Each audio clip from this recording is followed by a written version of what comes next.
नमस्कार दोस्तों, मैं हूं आपका दोस्त अजय कुमार यादव।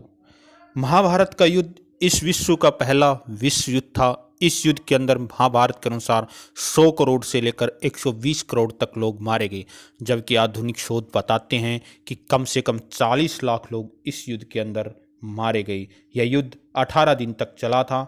इस युद्ध के अंदर रथी, महारथी, अतिरथी और साधारण सैनिकों ने भाग लिया था। रथ का प्रचलन इस दौरान कुछ ज़्यादा ही था। घुड़सवार सेना, पैदल सेना और हाथी पर बैठकर युद्ध करने वाले सैनिकों ने भी भाग लिया था। हाथी पर बैठकर युद्ध करने वाला इस समय का सबसे प्रसिद्ध राजा असम के राजा भगदत्त थे, जिनका उल्लेख महाभारत के द्रोण पर्व में मिलते हैं। संजय कहते हैं कि हे राजन, जब भगदत्त और अर्जुन का घमासान युद्ध चल रहा था, तब अर्जुन ने भगदत्त के धनुष को काटकर उसके तूनीर के टुकड़े टुकड़े कर दिए और 72 बाण मारकर उसको बुरी तरीके से घायल कर दिया।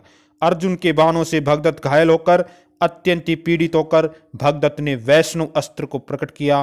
वैष्णव अस्त्र जिसकी काट किसी के पास भी नहीं थी और पांडुनंदन अर्जुन की छाती पर छोड़ दिया। भगदत्त का छोड़ा हुआ अस्त्र सबका विनाश करने वाला था। भगवान श्री कृष्ण ने अस्त्र को अपनी छाती पर ओट लिया और उसकी चोट को सहन कर लिया। श्री कृष्ण स्वयं श्री विष्णु के अवतार थे, अतः वैष्णव अस्त्र उनको कुछ भी चोट नहीं पहुंचा सका।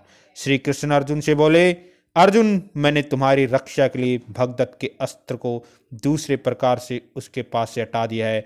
हे पार्थ, अब यह महान असुर उस उत्कृष्ट अस्त्र से वंचित हो गया है, तुम इसको मार डालो।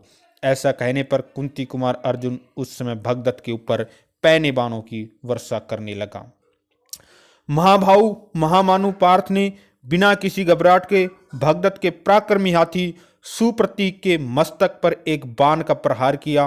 वह मस्तक हाथी के मस्तक पर पहुंचकर उसी प्रकार लगा जैसे वज्र पर्वत के ऊपर चोट करता है, जैसे सर्प बॉम्बे में समा जाता है। इसी प्रकार वह बाण कुंभ स्थल में पंख सहित घुसका।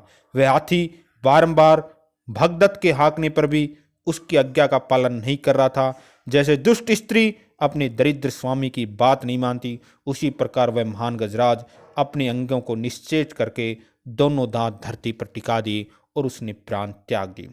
भगवान श्री कृष्ण ने गांडीवधारी अर्जुन से कहा, कुंती नंदन, यह भगदत्त बहुत बड़ी अवस्था है। इसके सारे बाल पक गए हैं, इसके ललाट के अंगों में झुर्रियां पड़ गई है, इसकी पलकें झपी रहती है जिससे इसकी आंखें बंद रहती है।